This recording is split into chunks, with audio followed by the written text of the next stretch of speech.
As-tu déjà ressenti cette étrange impression d'observer tout ce qui t'entoure comme si tu étais de l'autre côté d'un aquarium? Les gens parlent, rient, interagissent, mais c'est comme s'il y avait une vitre invisible qui te séparait de ce monde, pas par arrogance ni par rejet, mais parce qu'au fond de toi, une intuition profonde te murmure « ce n'est pas tout ». Il y a quelque chose de plus vrai, de plus authentique qui t'attend ailleurs. Arthur Schopenhauer, l'un des philosophes les plus brillants de l'histoire, appelait ce sentiment un éveil.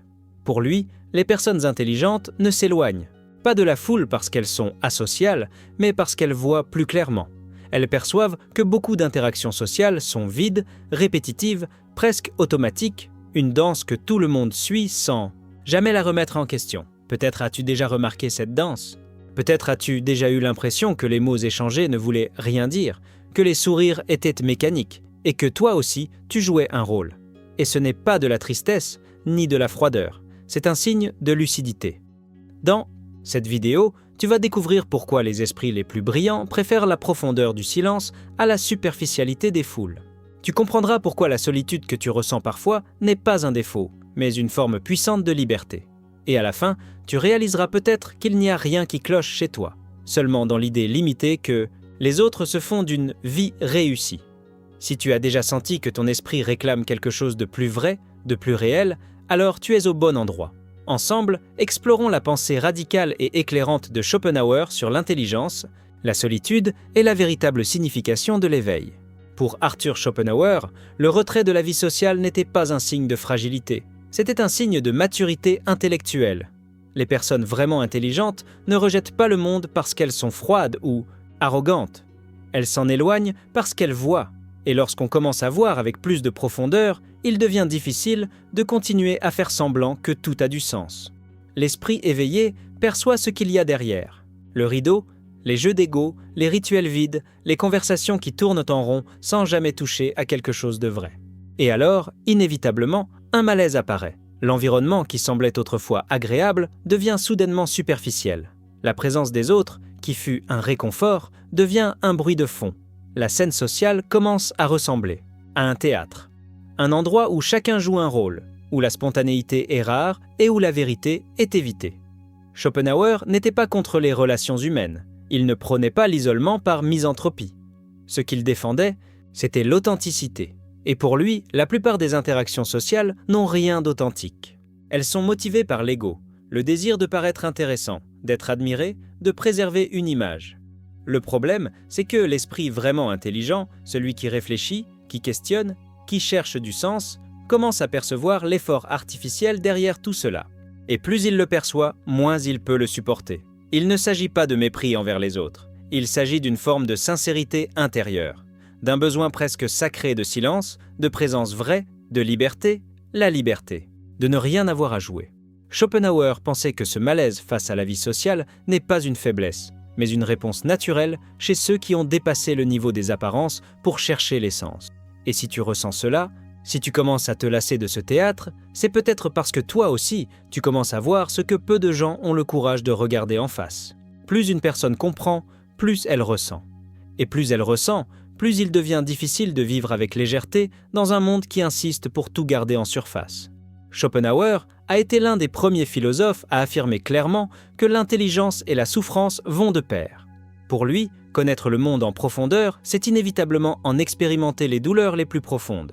Car, en voyant la réalité sans les ornements d'un optimisme forcé, il ne reste que la perception brute de l'existence, le temps qui s'échappe, le désir qui ne se satisfait jamais, l'instabilité des émotions, la certitude de la perte. Selon Schopenhauer, la vie est mue par une force aveugle, qu'il appelait la volonté. Un élan irrationnel qui nous pousse à désirer, chercher, vouloir, et en même temps ne jamais trouver de satisfaction durable. À peine un désir est-il comblé qu'un autre prend sa place. Et ainsi nous avançons, prisonniers d'un cycle infini de frustration. Pour la plupart des gens, cela n'est que la vie telle qu'elle est. Mais pour ceux dont l'esprit est plus conscient, ce schéma apparaît comme un mécanisme cruel. Un jeu que personne n'a choisi de jouer, mais dans lequel tout le monde est piégé.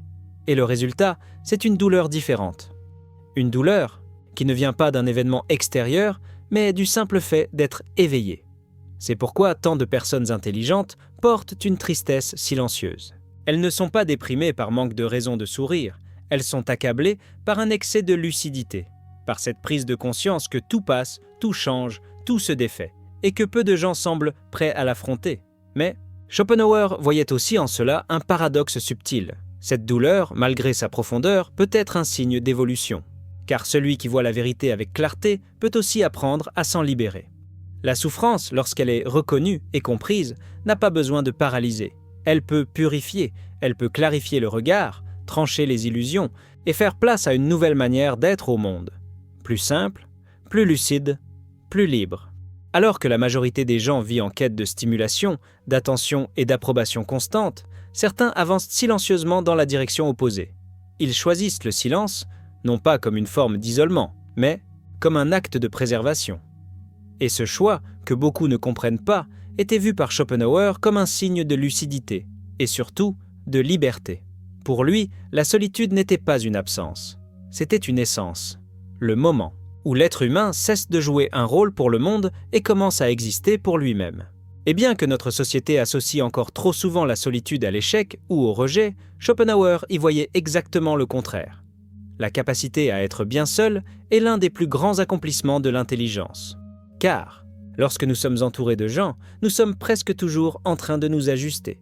Nous modulons notre langage, notre comportement, parfois même nos idées, pour plaire, pour appartenir, pour éviter les conflits ou maintenir une image. C'est subtil, mais constant. Et avec le temps, cet effort invisible nous éloigne de ce que nous sommes vraiment. La solitude interrompt ce processus. Elle nous ramène à nous-mêmes. Au début, cela peut être inconfortable, car sans le bruit extérieur, nous entendons pour la première fois ce qui se passe réellement en nous. Des souvenirs non résolus, des insécurités enfouies, des questions qu'on évite. Mais c'est précisément dans cette confrontation que commence la transformation. Car ce n'est que dans le silence que nous pouvons entendre notre conscience sans interférence.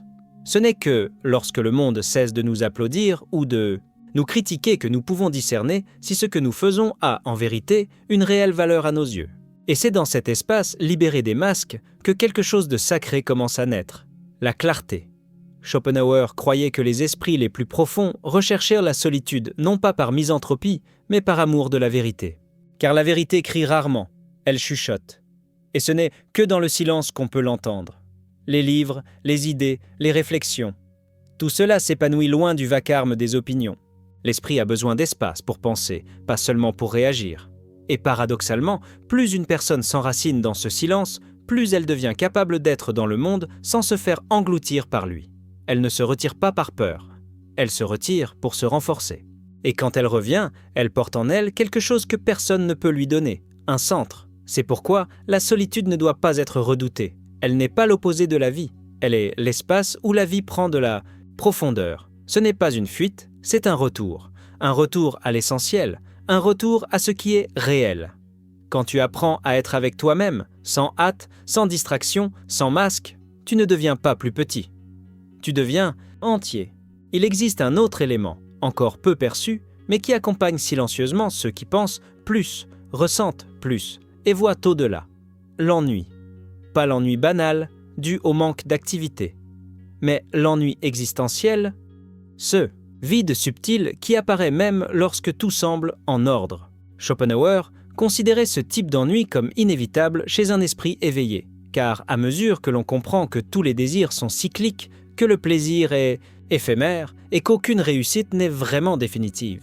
L'enthousiasme superficiel laisse place à un calme troublant, un silence intérieur que beaucoup trouvent trop inconfortable pour le supporter. C'est pour cela que la plupart des gens fuient. Ils fuient eux-mêmes, le silence, le vide. Ils se jettent dans les distractions, les agendas surchargés, les réseaux sociaux, la consommation, le divertissement. N'importe quoi pour empêcher l'ennui de se révéler pleinement. Car faire face à ce vide demande du courage et de la présence. Mais Schopenhauer y voyait une opportunité. Pour lui, l'ennui n'était pas un problème. C'était un miroir. Un état qui nous pousse à regarder en nous-mêmes, à questionner, à créer. Quand l'esprit cesse de se contenter de faire et s'autorise à simplement être, il commence à toucher des profondeurs nouvelles, à faire émerger des questions plus sincères, à laisser naître des idées qui ne peuvent surgir dans le bruit du quotidien. Et c'est justement pour cela que tant de génies, d'artistes, de penseurs et de créateurs étaient aussi solitaires, parce qu'ils ont trouvé dans l'ennui une porte et non un abîme. L'esprit capable de supporter le vide, sans fuir, est aussi celui qui, un jour, pourra le remplir de quelque chose de vrai. Une réflexion, une œuvre, un geste ou un silence qui transforme. Car au fond, l'ennui n'est pas l'absence de sens. Il est le commencement de la quête de sens. Dans un monde qui valorise la visibilité plus que la vérité, le silence est devenu un acte de rébellion. Et c'est peut-être pour cela que ceux qui choisissent de vivre en profondeur sont souvent perçus comme étranges, asociaux, à part. Mais pour Schopenhauer, ce choix n'est pas un signe de faiblesse, c'est un signe de force. Une force rare, celle de ne pas avoir besoin de l'approbation des autres pour se sentir vivant. La plupart des gens vivent tournés vers l'extérieur. Ils façonnent leurs opinions en fonction de ce qui est populaire, ajustent leur comportement pour s'intégrer au groupe, accumulent des biens, des contacts, des réussites. Non pas parce qu'ils les désirent vraiment, mais parce qu'on leur a appris que c'est ce qu'ils devraient vouloir. Le résultat ? Une vie bien, remplie, mais vide de sens. Schopenhauer voyait cela avec un regard critique. Il croyait que plus une société devient superficielle, plus elle rejette ceux qui préfèrent la pensée à la performance, la vérité au statut, le silence au spectacle. Et c'est justement pour cela que vivre avec authenticité est devenu un défi. Vivre avec authenticité, c'est accepter de décevoir. C'est accepter que, pour rester fidèle à soi-même, certaines portes se ferment, certaines personnes s'éloignent et beaucoup ne comprennent pas vos choix. Mais cela signifie aussi ne plus se trahir, ne plus avoir à mentir sur qui l'on est, ne plus échanger sa paix contre une place à table. Voilà la vraie liberté. Pas celle vendue comme « fais ce que tu veux », mais celle qui dit « je sais qui je suis et je n'ai plus besoin de jouer un rôle ». C'est à ce moment-là que la solitude se transforme en liberté spirituelle. Quand tu n'as plus besoin de public, ni d'approbation, ni d'applaudissements. Quand tu cesses de courir et que tu commences enfin à marcher en paix.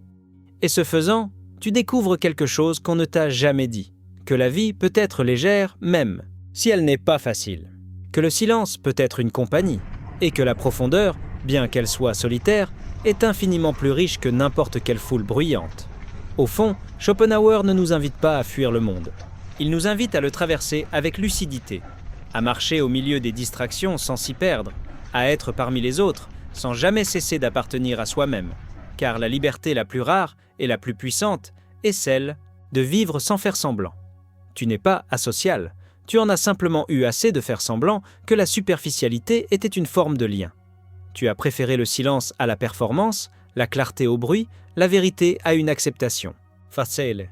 Et aussi solitaire que cela puisse paraître, c'est là que réside ta force. La solitude ne t'isole pas, elle te révèle. Et petit à petit, tu comprends. Être différent n'est pas un défaut, c'est un éveil. Alors, si tu as l'impression de ne pas rentrer dans le moule, c'est peut-être parce que tu es né pour voir ce que les autres ne peuvent pas encore voir.